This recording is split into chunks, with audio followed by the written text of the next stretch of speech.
Okay, let's start on with roll call real quick.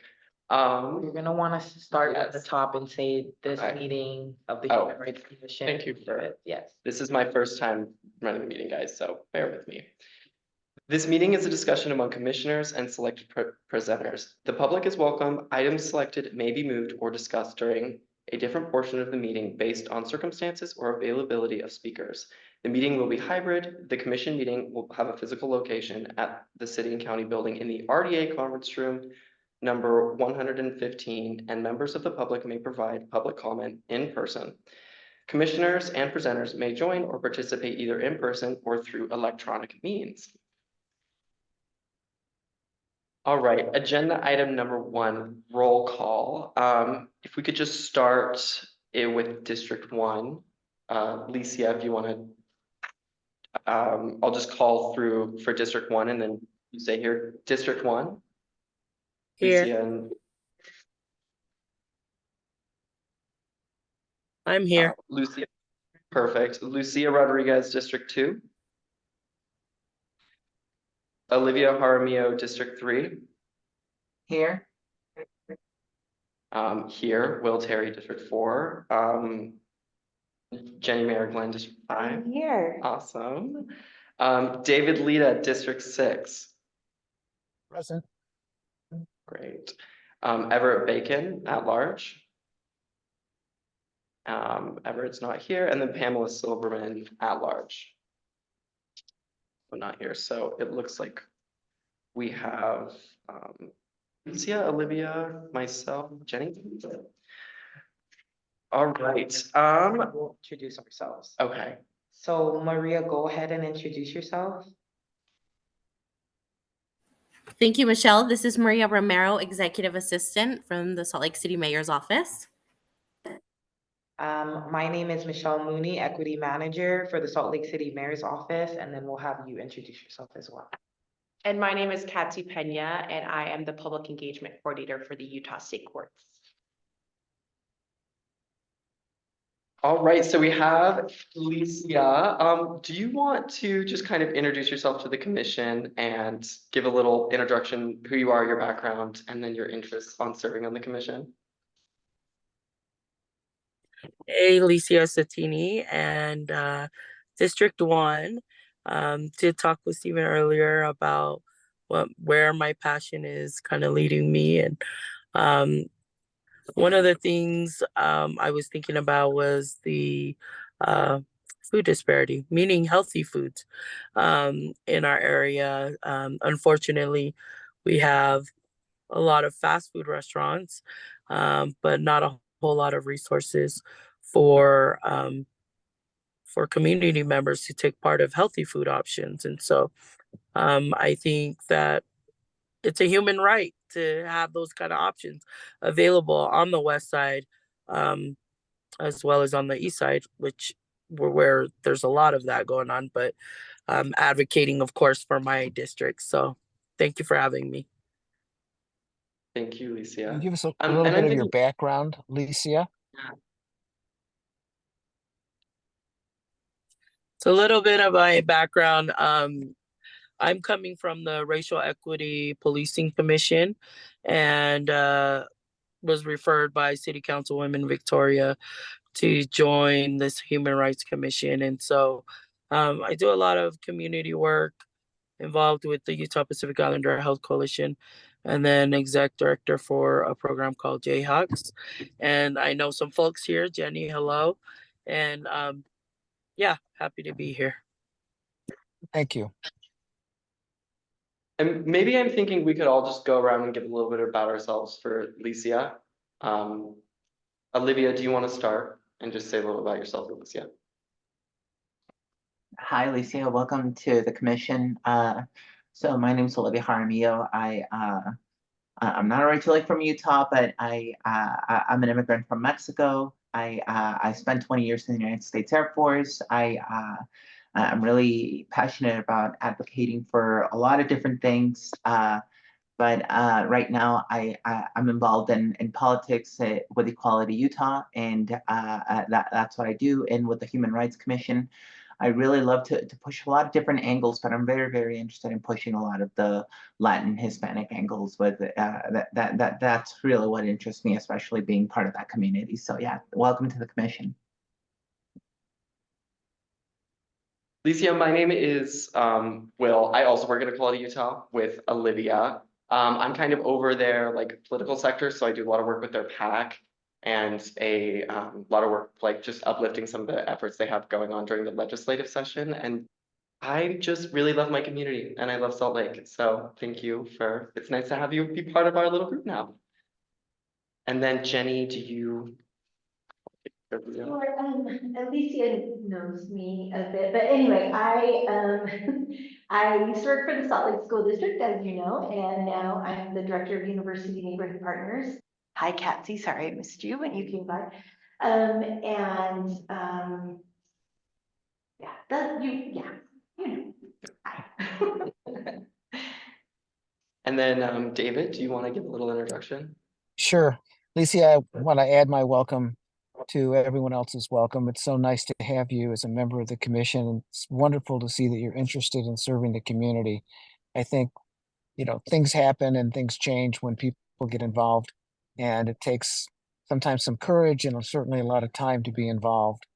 I was raised on the East Coast, moved to Utah to go to graduate school at the law school many years ago. I graduated in 1976, so I'm kind of disclosing my age a little bit. I practiced as a private attorney for 46 years and retired from that in December of 2022. So I consider myself now a recovering attorney, and I love the community, and I want to see it improve and get better and be more inclusive and diverse. And that's why I'm serving here for District 6 on the Human Rights Commission. So, and I currently serve as the chair of the commission. Sorry, I can't be there in person tonight. Thanks, David. Michelle, do you want to say anything to Licia, or do you guys know? Yes, I know her very well. Okay, cool. Then I'll spare you. Yes. Okay, on to agenda item number 2, approve and adopt the minutes. I'm going to make a motion to approve and adopt the minutes. Could I get a second? I'll second that. Awesome, thank you. Call to vote. Is that what I do? Okay. Olivia, District 3, Commissioner Jaramillo, District 3. Or you can ask them to just raise a virtual hand. Okay, Or ra- their hand. Okay, raise a virtual hand or your hand if you approve to adopt the minutes. Vote yes to adopt the minutes from last meeting. Okay, we've got David. Licia. And then perfect. So. Okay, everybody, unanimous. All right, so the last meeting's minutes are adopted. Anybody from the public? It looks like nobody's here. Nobody can join online, right? Yeah. Okay. All right, then I kick it off to you. Let me pull up your presentation. That'd be great, thank you.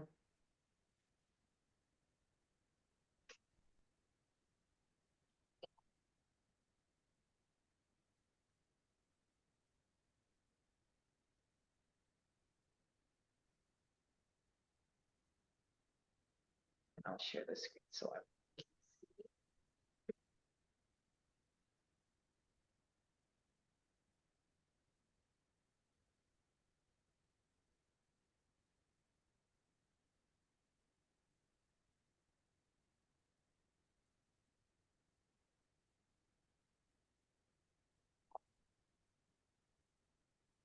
Did you guys change your name of your office? No, it's always been, It's always been Yeah. that? which I'll talk a little bit more about the history. Okay. Because there's been different groups, but our office itself is. Okay. Okay, I'll go ahead and get started. So as I mentioned, my name is Katsy Pena, and I am the Public Engagement Coordinator for the Utah State Courts. And I'll talk a little bit more about what my role entails later on in the presentation, but for the purpose of today, I just wanted to talk a little bit about the creation of my office, which is the Office of Fairness and Accountability, which is a mouthful to say, so I'll refer to it as the OFA. So I'll talk a little bit more about the history of the creation of my office and kind of our mission and goals, as well as some of our current programs. And then I'd love to leave some room at the end for some Q&A if folks have any more questions about anything I talked about. So I'll go ahead and go to the next slide, please. So the OFA is the newest office of the Utah State Courts. So Utah State Courts are third branch of government, the judiciary. So we're not an agency per se, like we are our own branch of government. And the way we operate is a variety of different judicial committees. That's kind of how we govern ourselves, create policies on behalf of the judiciary. I believe there are around 15 judiciary committees, and they're tasked with a variety of different topics, from our forms, from family law, criminal law, juvenile courts, ways of coming up, evaluating our systems and implementing policies. And one of those committees was the Racial and Ethnic Fairness Committee. And they, a very long time ago, I believe in the early 2000s, took it upon themselves to do a big data analysis project, examining our court system to look at if there were any biases and discriminations. Surprise, there were a lot of them. And as part of that, they had created a lot of recommendations for how we can, the courts could address some of these biases and discriminations and outcomes. And one of those was to create an office specifically tasked for that. And there I took a picture and QR to the report. It's a very long report. It's like over 100 pages, so I wasn't going to print multiple copies. But if you're very curious, that's a QR code that links to the report. It is very old. It's from the early 2000s, so a lot of that is yikes. But fast forward to 2020, when there was a lot of political and social unrest in our communities, and a lot of communities were demanding more transparency and more action from their government, the courts looked at what can we do to better address some of these concerns, and we had this report outlining what we could do. So they finally took it off the bench and said, okay, let's actually get to, and they created our office. They just tasked to identify and remove biases from the court, which again, very small but lofty goal.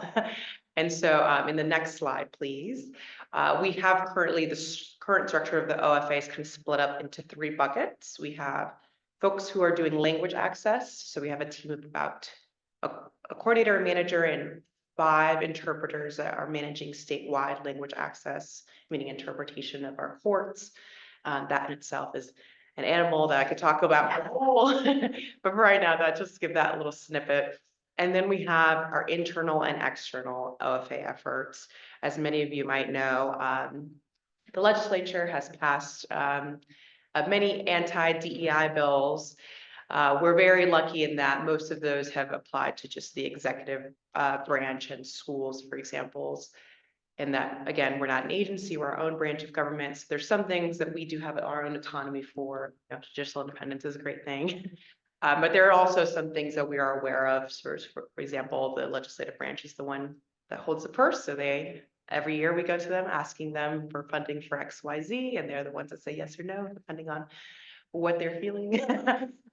So we call all of our things OFA, fairness and accountability. But don't tell them that they're actually DEI. We just don't call it that. Or we're not allowed to say those, call things diversity, equity, inclusion in that phrase anymore. We can say inclusion, or we can say belonging. So we've gotten very creative with what we call them, but just between us. A lot of the work that's doing is just going into the community and serving underserved groups. So we do that in both an internal and external lens. Internally, my supervisor, Jonathan Puente, is the one focused on those internal efforts. So for example, that looks like we're currently looking at our jury selection process. We're supposed to be judged by a jury of our peers, but if you go to many of our courtrooms today and you look at the defendant and you look at who's on the jury, that is not the case. So we're doing a project with the Utah Supreme Court to examine and create more equitable processes on jury selection. Right now, a lawyer can select or not select certain folks from the jury process, and they don't have to give a reasoning. So our Utah Supreme Court has been very supportive in trying to create a more fair process, a more transparent process.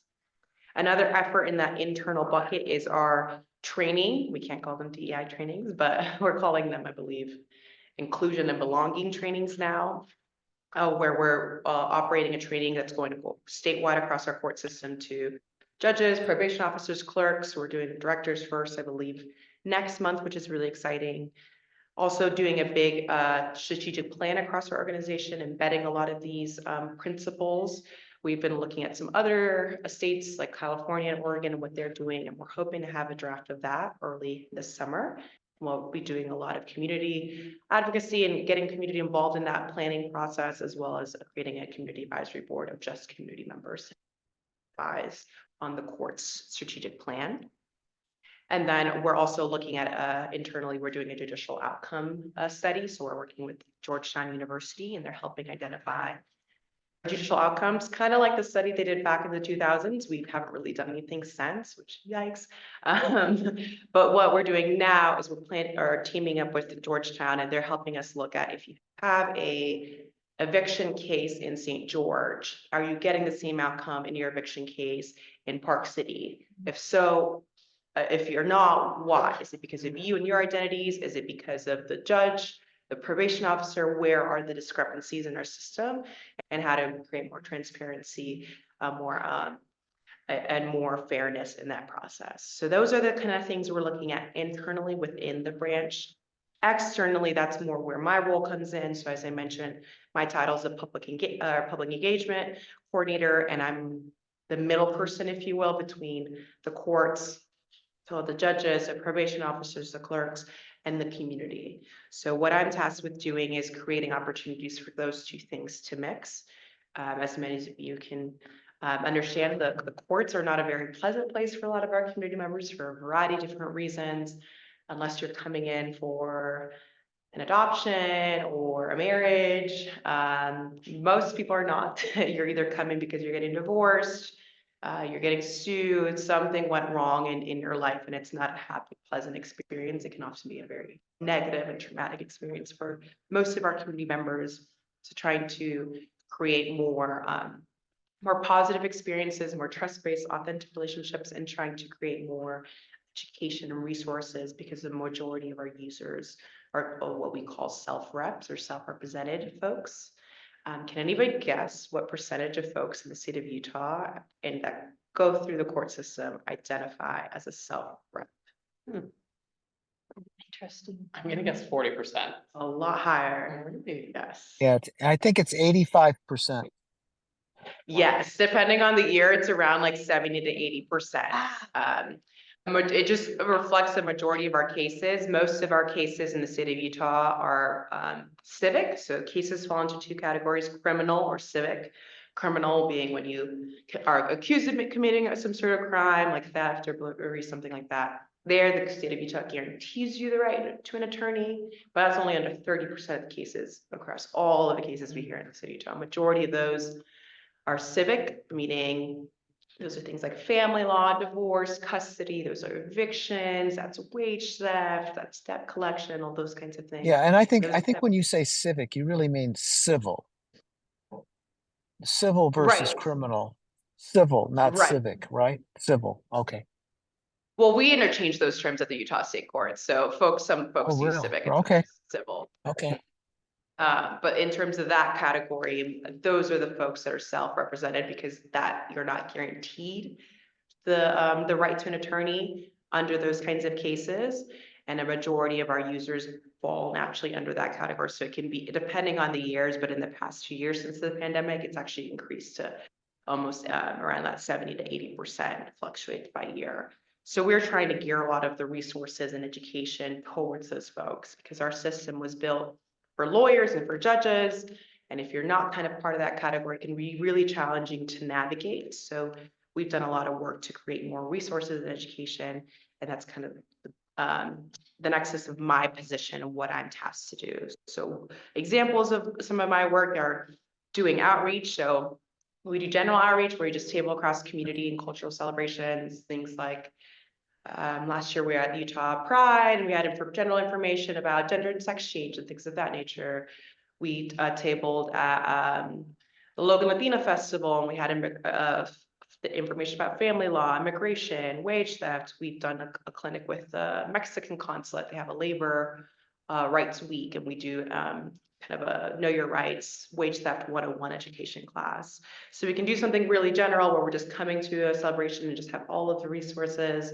But we also do kind of more specific clinics based on the nonprofit or organization and the folks that they work with. I'm also tasked with doing the judicial mentorship program. So we partner with the two law schools, the U and BYU. And we're trying to create a pipeline for a diverse bench being the folks who serve on our as judges across our court system. In terms of our current court system, in 2022, for the first time in Utah State history, we got a majority women on the Utah Supreme Court, meaning 3 out of the 5 justices are women.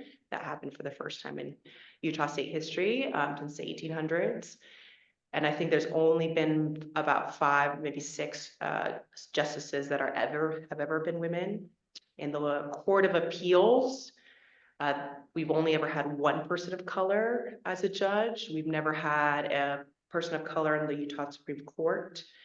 And then in lower courts, we've had a few in some of the district courts, but it's not, I don't know the number off the top of my head, but it's not greater than 20. It's not a lot. We have a lot of work to do. And in the 3rd district, which is where we're currently at, which is Tooele, Salt Lake, Galton Park City, the mix is pretty 50-50 in judges between women and male judges. But then after that, when you go to different districts, it spreads. That mix is not as 50-50, it gets lower and lower and lower, especially for underserved groups. So we created this judicial mentorship program with the 2 law schools here to have a free mentorship program with a judge.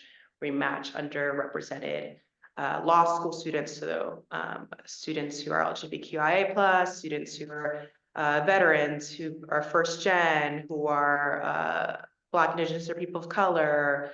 I'm forgetting a few different other groups. We're targeting groups that currently are not being represented by our current population with the folks representing the bench.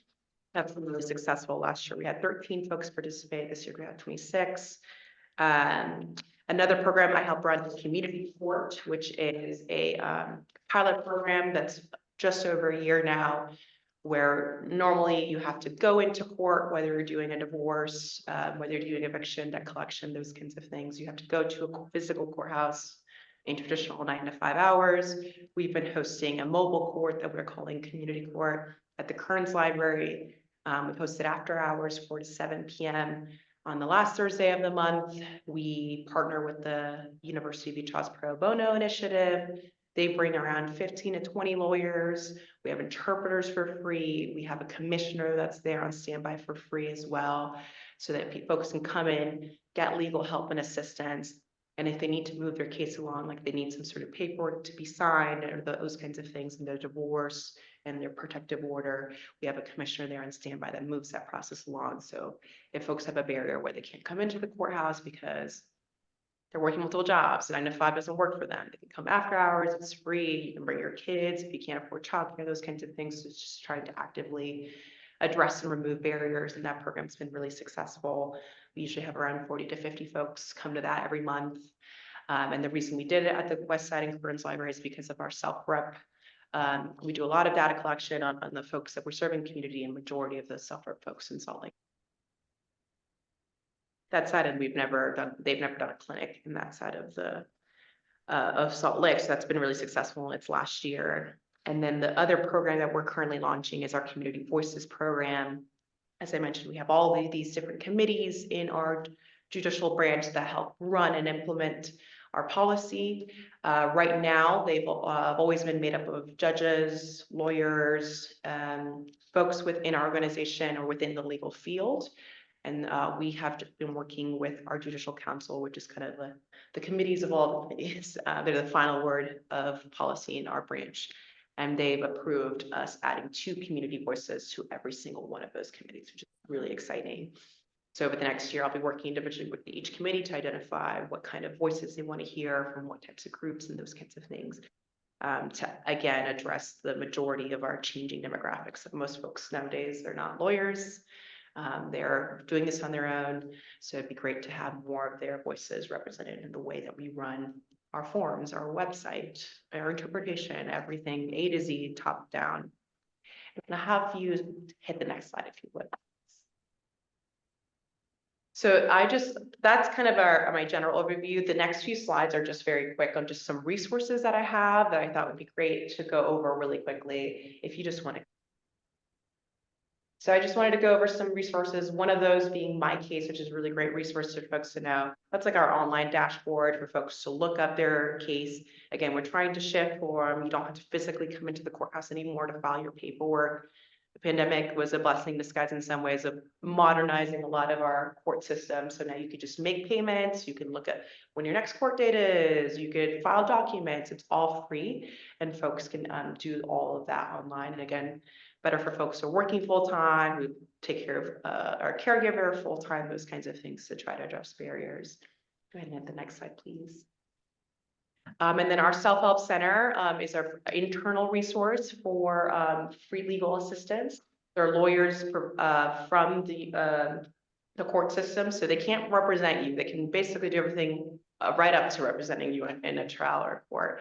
So what they do is that they help give free legal information. We do have free interpretation in any language. People can call, they can text, or they can go online. We also have a law library where folks can talk to people in person, but they do anything related to Utah state law for free. So eviction, debt collection, family law, divorce custody, getting a protective order, all of that is free. So if you're ever have folks or don't know where to get started, they're really great resources. You just call them, you text them, you can send them pictures of your paperwork. If you're filling out a form, you don't know what you're doing, they'll help navigate you and kind of tell you what your resources are based on what you told me. Your options are A, B, and C. I can help walk you through that. And if you do need more assistance, they can help get you legal resources to get more, whether you need a lawyer or more self-rep resources.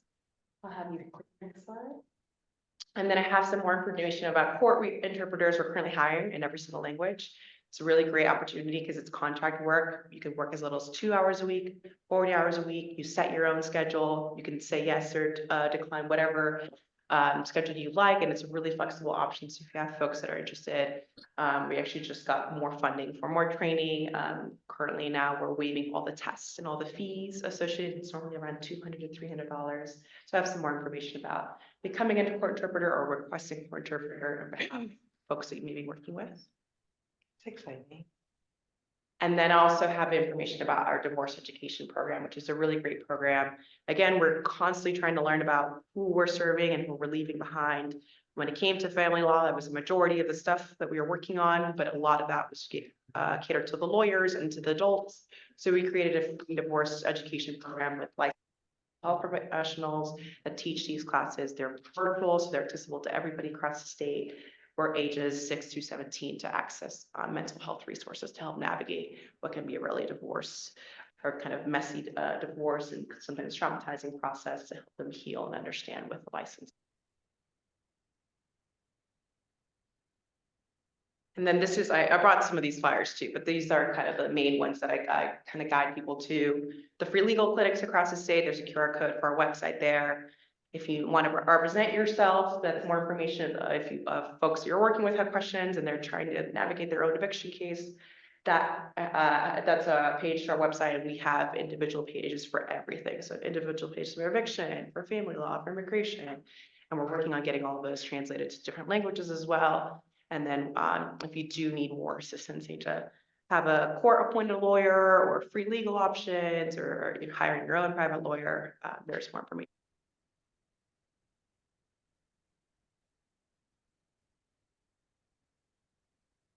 And that's all the information I had. So I put my work cell up there. You can call, text that number as well, and then my work email. This is amazing, Yeah. Katsy. You guys have done so much in so relatively little time. Like, Yeah. a ton. How long has your office been, like, how long since you guys kind of kicked off with all of this? In 2020, like Oh, middle of 2020. Not- Yeah. Yeah. Question for you with the legal help side. Do you Yeah. ever help people with like discrimination issues in like housing or employment stuff? Yes. So Okay. anything related to Utah state law. Anything at Yeah, all. anything Okay. related. That's really helpful. So I myself am not a lawyer, so I'm not the one helping, but our self-help center folks You can always call, text them, you can go online, or you can also show up in person. We have our law librarians and we have self-help center folks as well. It's just across the street at the Matheson Courthouse. But with folks who are not in the downtown area, call, text, or go online, and then they can help refer to you, like, okay, it sounds like what you're dealing with is like you are dealing with this specific case, let me refer you to this specific nonprofit, like Clean State Utah, to get your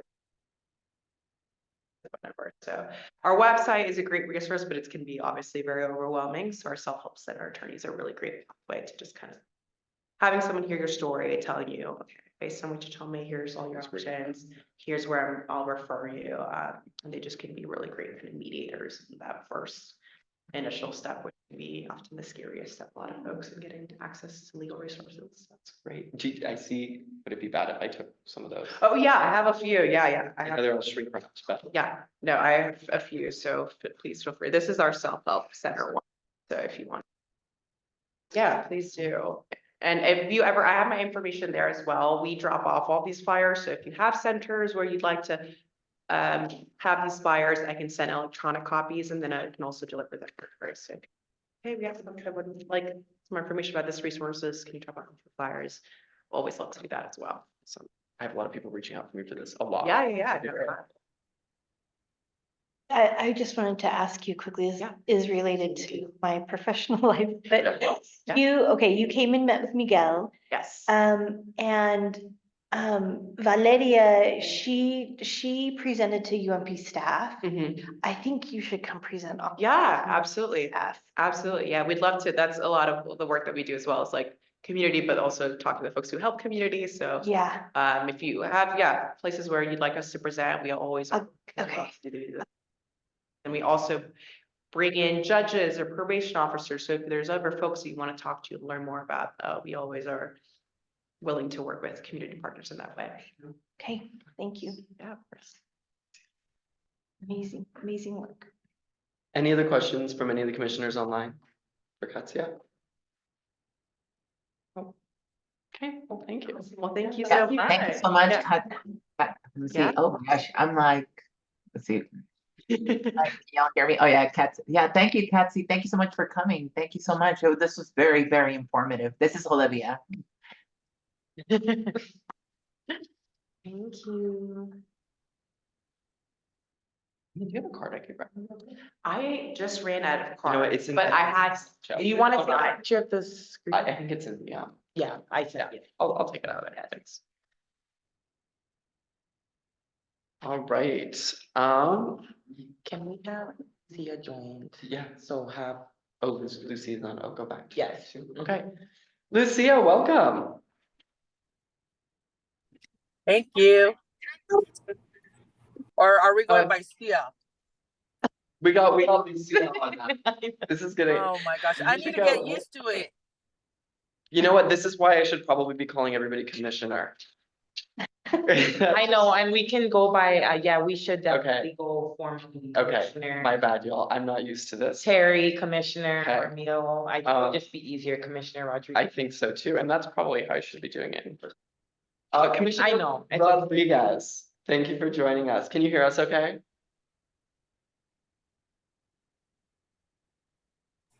Hi, yes, I can. I'm having trouble with this. And I apologize. I'm joining a little late. I had to take my kids to their activities and it's just the day is, anyway, it's going fast, but here I am. No worries, And you're nice totally to be okay. part of- Thank you. We would love to just kind of get to know you a little bit better. Okay. Would you mind sharing just kind of like a little bit about you, your background and kind of what brought you to the commission? Okay, well, I worked for Smiths. I don't know. I don't even know where to start. I have 6 kids. 2 of them are in the military. They're in the army, serving in the army, and then my younger kids, they're teenagers. So just running out, taking them to sports. I've worked for Smith's Food and Drug for 26 years as a project manager. we remodel the stores and build new stores. I live in the Poplar Grove community, and that's where I met Esther. I'm not sure if you guys are familiar with her. So she's the Yes. one that volunteered me to join this meeting, to join this group with you guys. I'm originally from Mexico, but I've been here in Utah almost 30 years. Well, thank you for joining our little group. We're happy to have you here and excited to have you Thank work with you. us. Thank you. And I'm happy to be part of the group, and I'm willing to help in any way and serve in any way. Great. Lucia, And this is then- David Lita. Welcome. Let me add my welcome to your other welcomes to the group. We're pleased and happy to have you as a commissioner Thank you. in Salt Lake City. If I may, what is your particular interest, if you have one, in human rights? Well, I have never been part of this organization or this group, but I'm willing to learn, and I'm willing to take any responsibility that it's assigned to me to help the community. I'm, like I said, I'm from Mexico, but anyway, and I'm willing to help anybody that is in need of any Well, thank you. Thank you for service. that. Yeah, thanks. Appreciate it.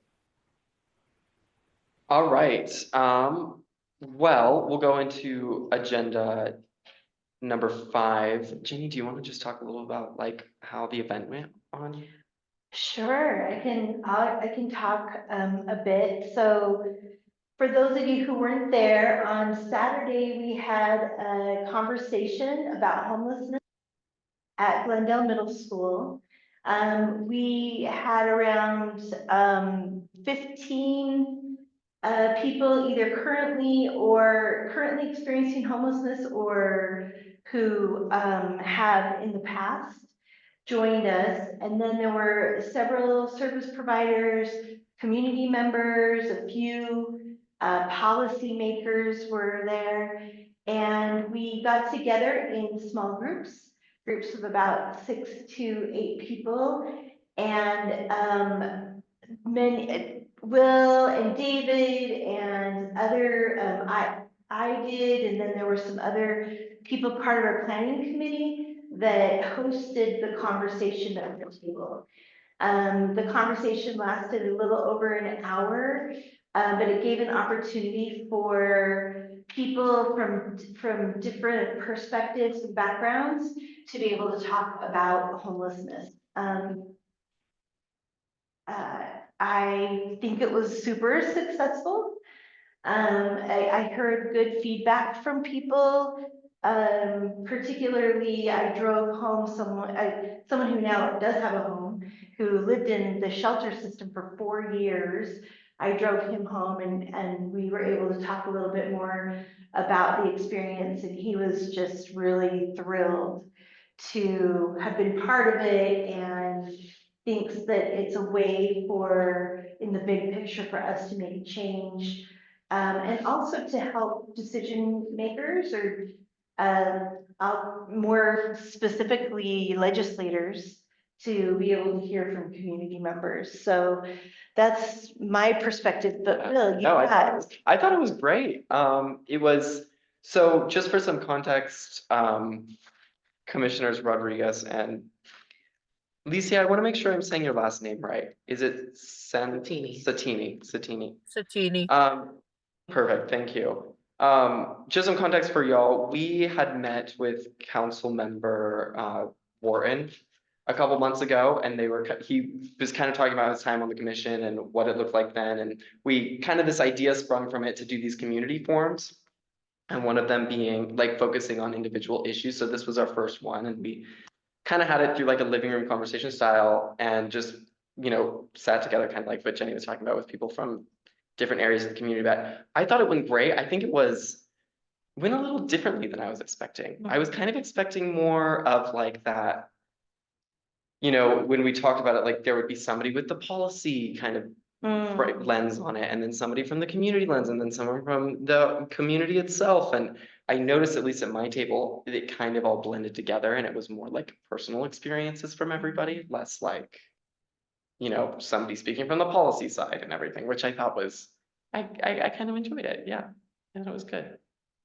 Yeah, and I think our intent, I mean, to begin with anyway, it was just like, let's try it. Yeah. Let's see if we can develop relationship, you know what I mean? Like, what does this mean going forward? Which I know is part of why we're talking about this now. Totally, yeah. Yeah, it seems like, I mean, my big question, I know we'll get into that later, but like, where do we take it from here? Yeah. Right? Yes. Yeah. So I kind of wanted to guide the conversation Okay. a little bit, just so I can take notes. Yeah. So I hear kind of, Michelle, before we do that, yes. I would love to hear if David and Sia have anything that they want to say, because they were both there as well. Well, I'll just add to the comments. I thought it was very successful, and we were dealing with very adverse weather on a day where a lot of people that might have attended could have decided to stay home just because they wouldn't or didn't want to deal with a blizzard. So it was impressive that we had so many people turn out in spite of the weather. With respect to the conversations, what I found most encouraging was the fact that people were very genuine, very candid.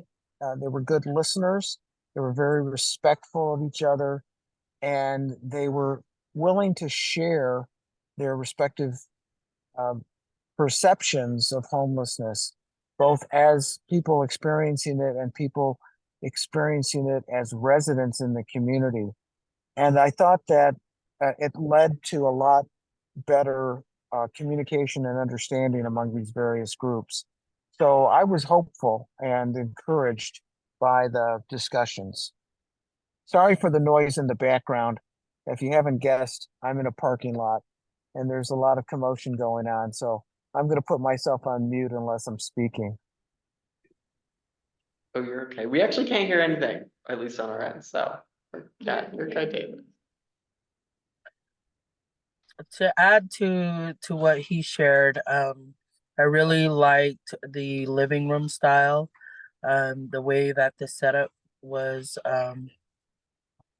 Sorry, can you guys hear me? Yes. Okay.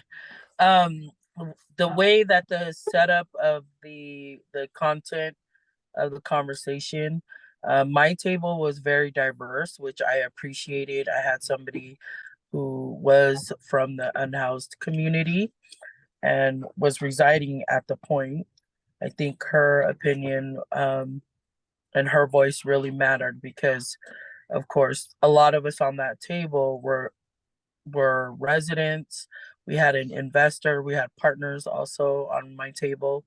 And to be able to get the diverse voices, especially someone from the unhoused community, I thought that was of great value. I think, yeah, legislation leader, I really like, that's what I thought was missing out of the room. But then I eventually learned that, of course, this information is going to be, I guess, shared with them. Am I understanding that correctly? Yeah, there will be a report coming out of this. So there will be things that we can share. But I think, you know, as we're thinking about next steps, what I think and have heard, and sorry, Michelle, that we are going into it. Oh, I'm taking note based on, this is what I wanted to hear earlier. Is that I think that there is a real opportunity for us to do this again. Yeah. Maybe in a different part of the community and invite policymakers to be part of the conversation and do it in the very same way. I mean, I think we could even use the same questions, like the exact same format. We just do it in a different area. I just think having people there with policymakers, like, that they have to look them in the eye, right? Yeah. I think is really powerful. Yeah. So we didn't do it this time, Sia, because we didn't know, we were just unsure of what to expect. Yeah. Now we know, so. Yeah. And the masses, they came out. I mean, despite the weather, and you can feel the authenticity in that room. Even though I wasn't even part of the other tables, there was just a certain type of energy that was happening in there, and I really appreciated that, especially when we're talking about a hard topic, right? That affects all of us. And so kudos to you guys. You guys were the ones who were spearheading this. And so I'm glad I actually, I almost stayed back, but I made it. Well, thank you for showing up. That was terrific. Yes. Because I think that's what mattered, is people showed up. And it just showed to me the power of community, the power of people that have a lot in common, actually, or very similar points of view. So next steps is going to be the challenge, and particularly to get politicians involved. People that control the purse strings are the ones that really need to be involved in these discussions. Do you think when we have it again, we have it like we do another homelessness forum, right? But how do we have it more focused when we have like the policy people there? Because I worry that we invite policymakers there and we're having these conversations, but like what tangible things could we give them, right? You know what I mean? Yeah, Well, Yeah, we need to really brainstorm about this and maybe do it outside the scope of this particular commission meeting, because it might be appropriate to do a second stage where we focus on possible solutions before we bring policymakers into the mix, so that we can share some constructive ideas with them, rather than leave it unstructured. But it's just one voice. I mean, I think we need to get the group together to think about how you want to approach this going forward. I agree with you, David. I mean, Commissioner Leader, I think I agree with you. I think we need the closer we get them to having solutions, the closer they will be to just pulling the trigger. So the closer we can get them there, they'll be more quicker to get on board with us if we can offer them several solutions to an issue or whatnot. One of the things that I took away, go ahead, sorry. No, go ahead. One of the things I took away, which was impactful to me, was a statement that Andrew Johnston made. Andrew Johnston handles homelessness for Salt Lake City. He and one of his staff members, Rebecca, were participated in my table. And Andrew's insight was, you're never going to, quote, solve homelessness.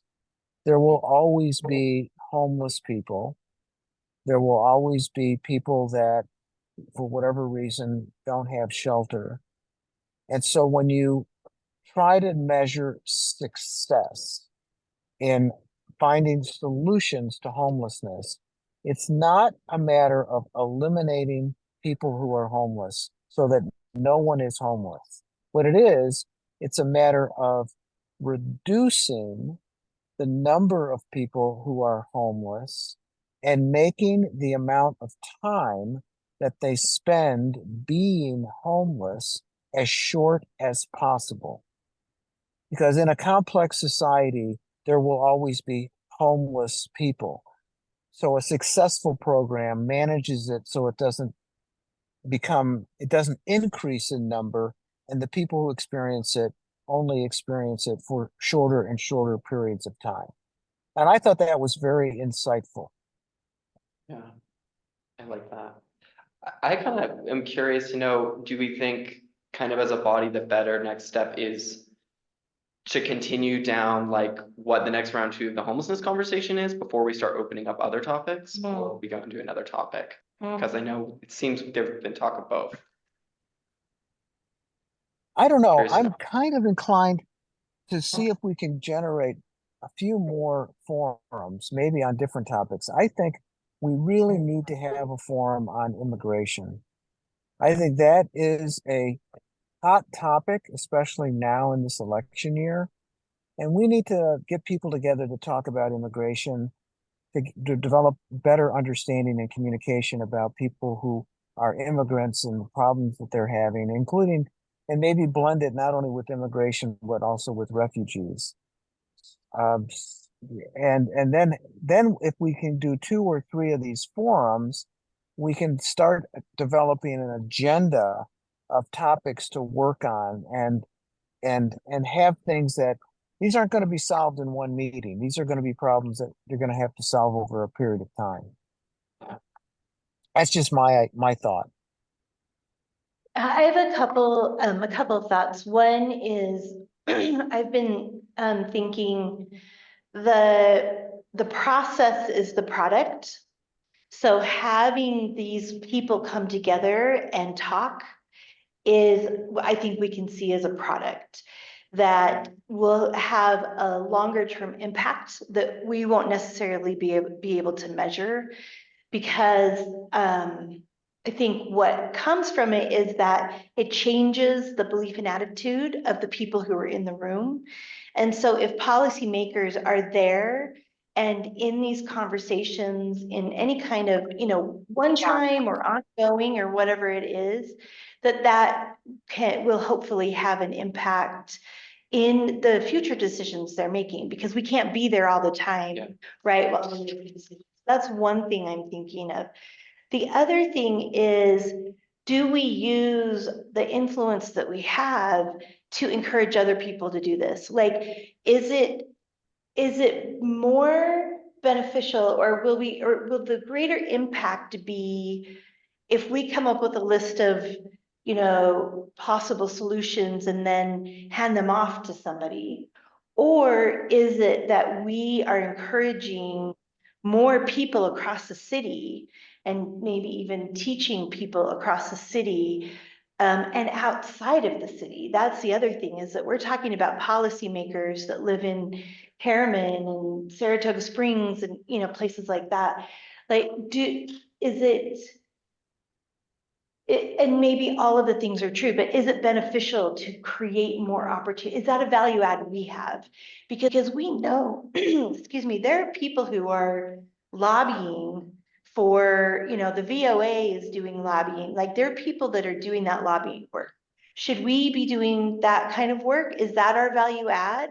Or is our value add something different? So just something for us to think about. Well, I wonder. These are really good points. Unfortunately, I may have told Michelle this. I have another commitment I have to leave to attend. Oh, yes. I almost forgot. And it's time for me to go. So I Send think me you should anything that continue you might discussing have. this. Pardon me, Michelle? Just send me if you have any additional notes on the other agenda items, we can discuss that and you can send it to me. Yeah, we can talk about it offline or after the meeting. But again, I want to add my welcome to the 2 new commissioners. I think you're going to find this very exhilarating, and we look forward to your input on this process. Don't leave just because I'm leaving. So please continue, and I'll see you in person hopefully at the next meeting. Enjoy Hawaii, Commissioner Lita. I'm not in Hawaii, but I am. I saw people I may walking look like short I'm in sleeves Hawaii. behind you. If you So need to you're in a know, better I know. If you place. need to know, I'm actually down in Palm Springs Oh. at the Indian Wells tennis tournament, which is a lot of fun. So I'm So not it's- playing, by the way. No one would want to watch me play tennis. But the players are quite amazing. So anyway, I've got to go. So take care. Goodbye. Should we maybe just table the rest of that conversation for when we are online with David? Yeah, I will say that I know there are the other part of the planning committee. Yeah. So right on our planning committee, there was somebody there from Neighborhood House, there was somebody there from, West Side Coalition. West Side Coalition. So there are lots of other people who are involved. And I know that they're really interested in having this conversation as well and carrying things forward. So. I personally- see what David was saying, and I see what you're saying as well. If there are already other agencies and already heading in this direction, what is our value added to this?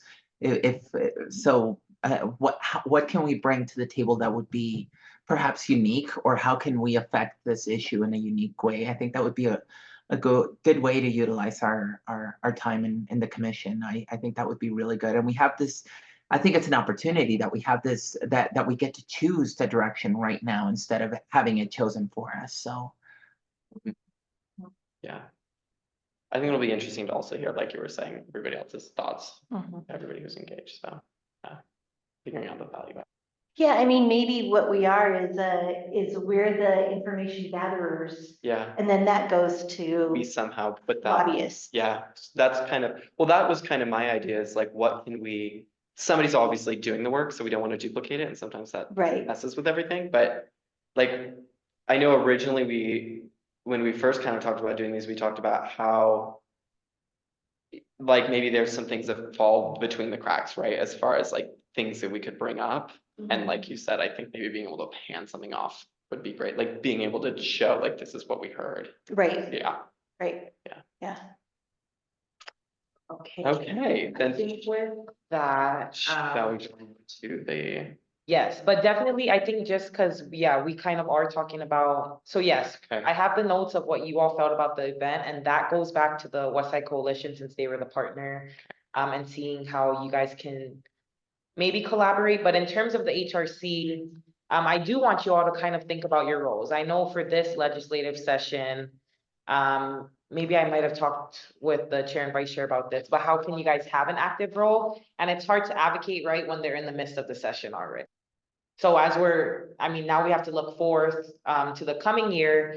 Do you want to be an advocating body where you do the letters of support and give that to, I guess, whoever it supports, depending on the issue? Do you want to take a stance on the issue? You don't have to think about it right now, but definitely we want to get ahead of it because that session came around so quick. It was hard to advocate for anything once you're in. well, and the hard thing is sometimes they pull up bills so last minute, it's hard to get ahead of it. Right. Yeah. So think of these community forums, I guess, as a space to know what issues essentially you're here all serving the communities, the districts that you're serving and living in. So think about, in a way, these are the residents that you're serving and you're on these roles. So what can we do with the power that you have? Is that just taking it to mayor and city council? Is that looking at the policies within Salt Lake City? Is that becoming, it depends how you want to do your advocacy and what that looks like. So we definitely do want to think about it so that we feel like, okay, these forums are important because now we learn more about the homelessness issue in Salt Lake City and whatever kind of you took away, as for example. I definitely think you can have a part two, but I think I would lean towards David's idea as well of trying to gauge different topics. Yeah. And I think realistically, you all kind of have one more in you for this year. I think so. It was a heavy lift. 3 maybe, or was it 2? It was like 4. It was Oh. like 3 to 4. That's why I put at the end of year report 2 to 4, because I had a feeling this would be, like, even with the date changes, we never know when we'll have to have a change of date for whatever reason. And now that we did it once, I feel like it's gonna be easier. Exactly. And Yes. part of the lift was everybody learning what a living room conversation is. Well, that was- Oh, So- okay, Being okay, trained in it and that kind of thing. So everyone's been trained. right, And there are a multitude of topics, so we could Yeah. choose different topics. One other thing I just want to like add in here is we know that we live in a really divisive time in our Yes. community. And so again, going back to the process is the product, let's not forget the value of just bringing people together mm-hmm, who don't typically talk to each other. And as a matter of fact, that gentleman that I drove home, he said to me, this made me realizing that I really want to be around people more, Oh. oh, right? So does this disrupt? I love that. Right? Like, Are we actually building community yeah. by doing these? Well, and that's a Yes. good point, because even the gentleman who was at our table, I felt like, even with the living room style, like, often you see someone in that community on the street and a lot of people kind of feel uncomfortable. Right. But when they're like we felt like he was just part of the group, Right, like one of our yeah. friends, you know? Yeah, Which I absolutely. loved, yeah, Yep. cool, I like that. Okay, should we move on over to the overview of assignments? Okay, so for that, we, after talking with the chair and vice chair, we want everyone to, pick one topic that they will focus on. I know last time I kind of gave you all a range, but if we can hone that in, I just really want this, I want the off months to look successful for you guys. And I mean, clearly I know everything that's on your guys' plates for the most part. And I just want it to be digestible and also manageable in who I connect you with. So that's something that we all agreed on. So I'm gonna pull up the list from last time. I did talk to Commissioner Satini.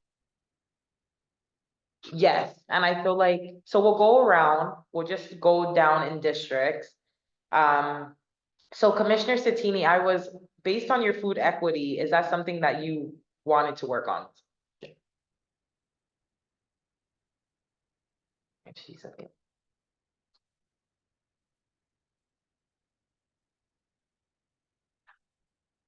Was Commissioner it like- Satini, yeah, I think so. Okay, I just asked her to think about it. Commissioner Satini, are you there? driving. Maybe, okay. I think that's. Was it I the would same assume- thing that she told you? She didn't let me know, but I had just told her to think about it. Okay, But I based on the response. I think today- so. Okay, Yeah, I can follow up on the food equity. That is perfect because that's a the great. city is doing things with food equity. They have a food equity micro grant coming out right now. Yeah, I think, don't quote me on it, but I think I saw that. So I know exactly what area that can be connected to. Commissioner Rodriguez, is there anything that you're passionate about? I know you said you're kind of new to human rights, and human rights can go anywhere from transportation to air quality, To kids. to kids, yeah, to childcare, to youth. Should we go through and talk about what is going on and what we're all connected to, just so that she can hear Yes, examples of Yeah. what it is that we're. Yes. That would be great, because then, yes, I would appreciate that. That'll give me an idea. okay. Yeah. So I'll go from the bottom up then, because, so Commissioner Silberman, I know that she will be locked in with refugees and new Americans. That's something she's already been starting to work on, and her background with the IRC, she is gonna be very passionate about that. At this time, right? This can change once we get some things going with each topic. You're not stuck to it forever, but for now, like for this year, I want you all to focus on one. Commissioner Bacon will be focusing on disability. Just because of his role on the Accessibility and Disability Commission. And he used to be the former president and director of the National Federation of the Blind. So he does a lot of work in that wheelhouse. Commissioner Lita will be focusing on homelessness. And that's an issue Commissioner Lita has been working with for a while now. And he has a connection with our city's director, Andrew Johnson, as well. Jenny, this is where our Commissioner Mayor Glenn. So we had the education and safety and environmental justice. Did that change? And which one are you most passionate about? This is where we need to get down to just one, everybody. Oh, yeah. And no overlap. We agreed that nobody is gonna overlap as well with the chair and vice chair meeting. It has to be different social issues. Totally. Okay, It can change from that. This is just. And we can collaborate, but still like, Still, yes. yeah. well, I am trying to think about aligning it with what the city's priorities are too. Mhm. And given the fact that I'm already tied up a lot with Jennifer Newell and a potential high school in Glendale and that kind of thing, I think I'll stick with education. Education. Yeah, then I've got some nice overlap in my That's life. nice. Yes, Check your boxes. Yes. Yeah. okay. So we have that. Commissioner Terry will focus on affordable housing. Yeah. I'm still there with that one, yeah. Yes, okay. And then Commissioner Harmeal, so I have you for creating inclusivity and belonging in the city and equal access to employment. Which one would you like to do slash if you had more time to think about it, then you can let me know what you're most passionate about at this time.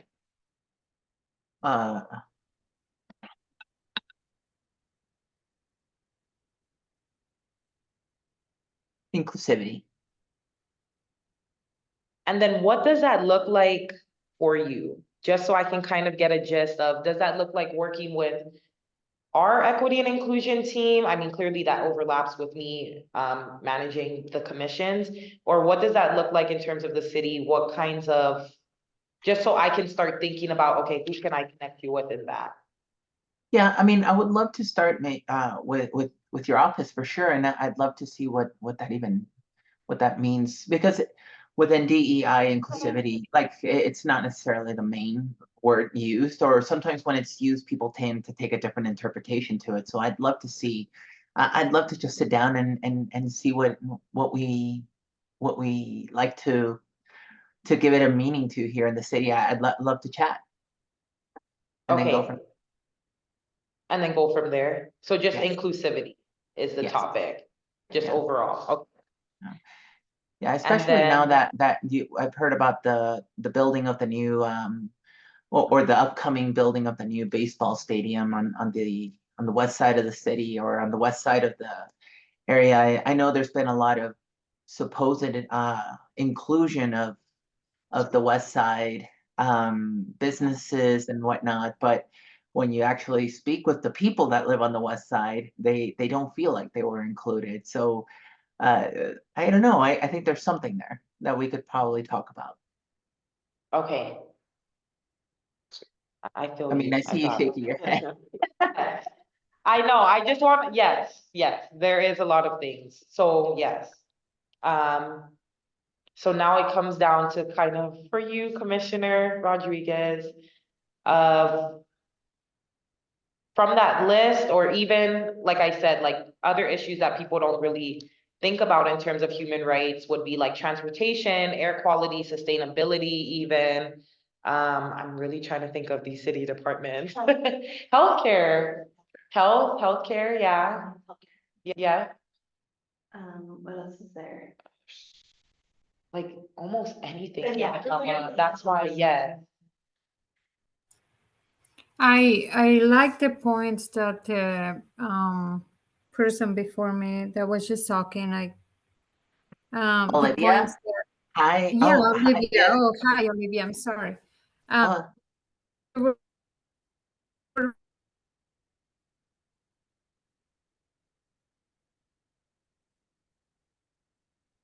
And so anything related with. Oh, you're kind of cutting out there. I was just saying that anything that will help the west side, I'm interested in helping with. I know those are some of, the west side has some of those issues that I mean, redlining with transportation, I know is a big issue. The environmental justice. The environmental justice piece, are you interested in that topic though? What about like west side representation as a whole? Like as That far would as be being good. heavy. I'd be interested in that. Guess you got a little bit more. Yes, I kind of want it to be, Michelle, can I ask for something? Maybe me and Commissioner Rodriguez can be set up on the same meeting with your office. And then we can just talk about these issues since we're both Yeah, kind of because in that same direction. yes, Yeah. Olivia, thank you. That's a great idea. Yes.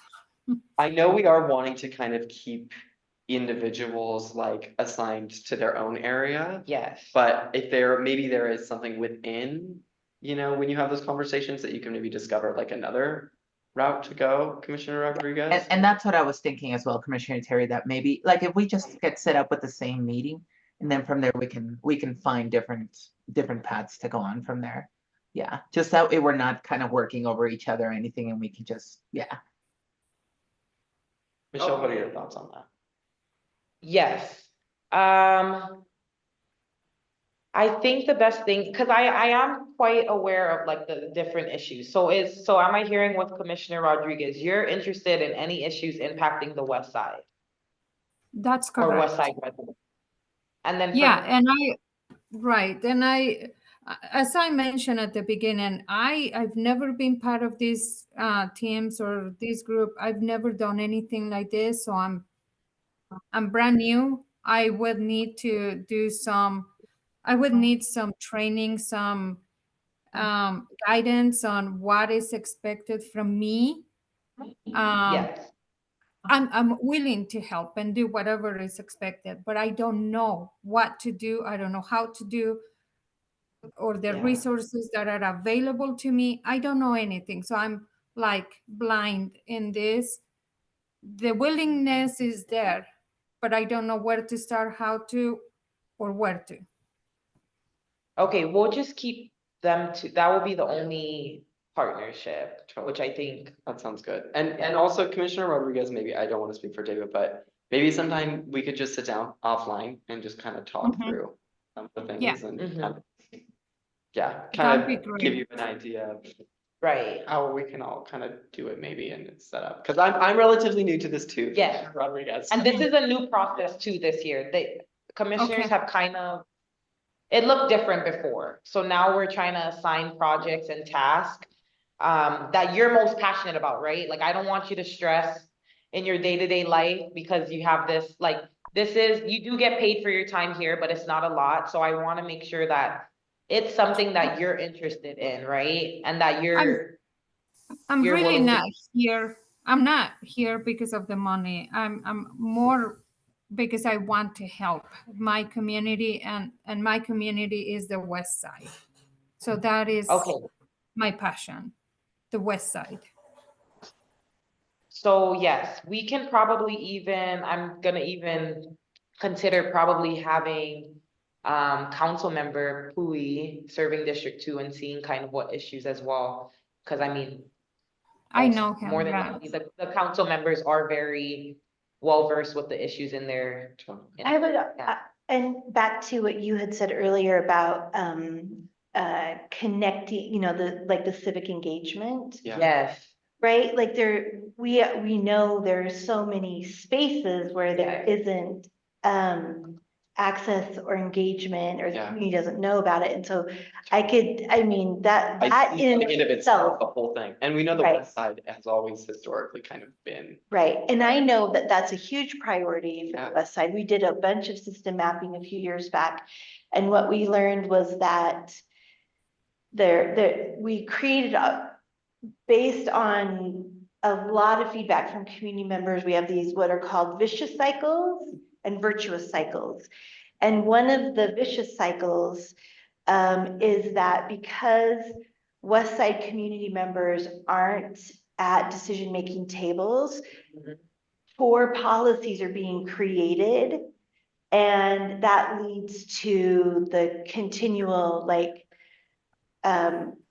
lack of, I mean, all of the negative things that are happening. General West Side representation. Right, right. And so by getting people more connected, by building that network and that social capital, that yeah, has a huge, so I see that as like inclusivity in some ways, Yeah, right? I think inclusivity of the we West Side. need that too, but that could be something that just more generally would be about connecting the community to everything around Yeah. the community. I Right. totally see that, yeah.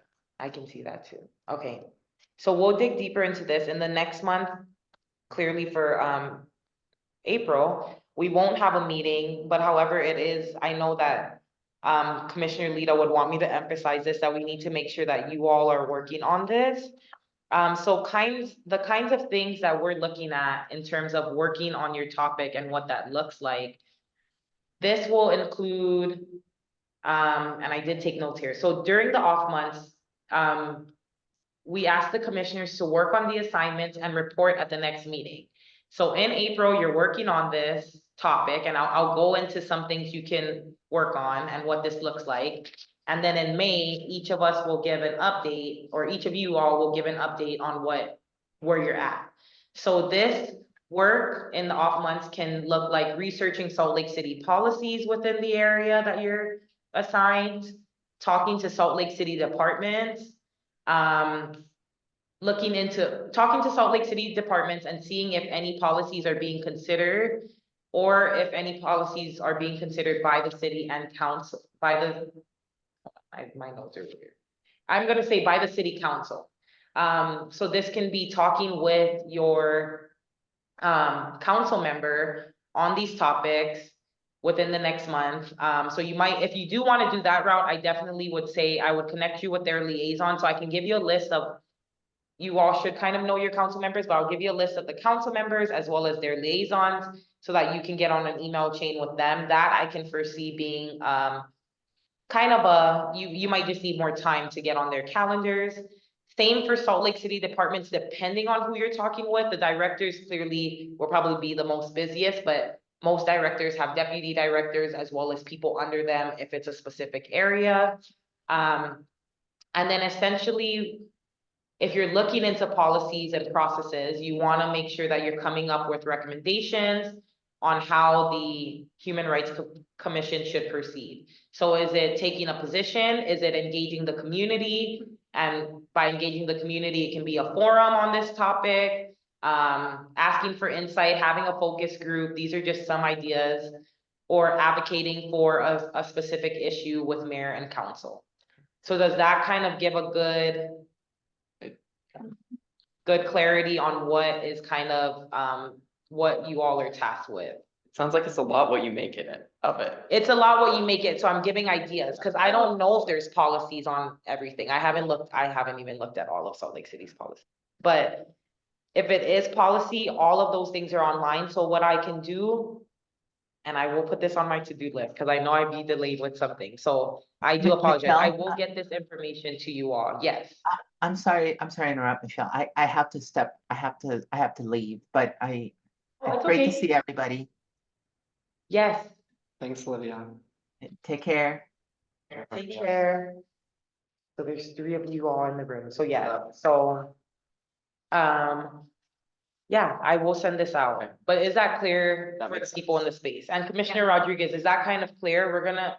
Those are just some ideas of what you can Yes. do. I think starting with policy is what's easiest, but sometimes there might not be a policy for something, so is that a gap? Yeah, So- that'll be great. Yeah, I'll look for your Okay. email. And I will meet with you two separately, so that we can Okay. like just get you. Yeah. More oriented as well. Yeah, great. So I don't want to scare you off. I was like, it will get easier. It will get easier. It will get easier. I do want to assure you of that. So yes. All right, I don't think we have quorum anymore, so should we just skip to kind of skip? Oh, we're not voting on anything. Yeah, so we can finish the meeting. Okay. So the last topic, Okay, just the review. I'm gonna skip that, calls for any other business. the community forum ideas, Okay. Oh, the next steps. the upcoming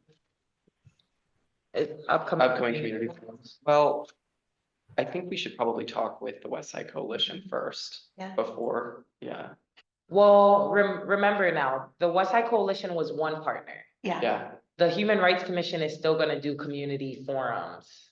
You know, I wonder if we align them to the work that we're doing, the topics that Yeah. we're doing. Like, Okay. let's say somebody chooses a community forum, Then on the topics that you're doing already. right? Okay, Then we as a commission support them by doing one of those. What do you mean, like? that makes sense. Like immigration. I know that Commissioner Lita said immigration, but we are focusing on refugees for one. So you're saying don't go outside of what we're already doing. Yeah. Okay, Yeah. that makes sense. Okay. Okay, And then, so we just kind of do it from each person's kind of subcommittee I type think thing. that does make sense, Yeah. instead of adding more topics that you're So, not even working on Mhm. yeah, at this time. because then we don't even have a point person necessarily for it. Right. Yeah, Actually, that's a great idea. Yeah. That makes it easy. Okay, I just want to make sure Commissioner Lita knows his topic was touched upon. And yeah, because we just lost everybody. awesome. There you go. Meeting adjourned. Meeting adjourned. And then you would say the time, Okay, and in the beginning, call to order, but yes. okay. It will be much smoother next time, I promise. So then this meeting, I This guess you meeting- would have to call for. Do I call for a motion to adjourn? Mhm. Okay, I call for a motion to adjourn the meeting. I move that we adjourn the meeting. Okay. I'll second that. And yes, Yes. And then you said the meeting was adjourned The at. meeting was adjourned at 6:55 PM Tuesday, March 5th. Thank you. Thanks, everybody.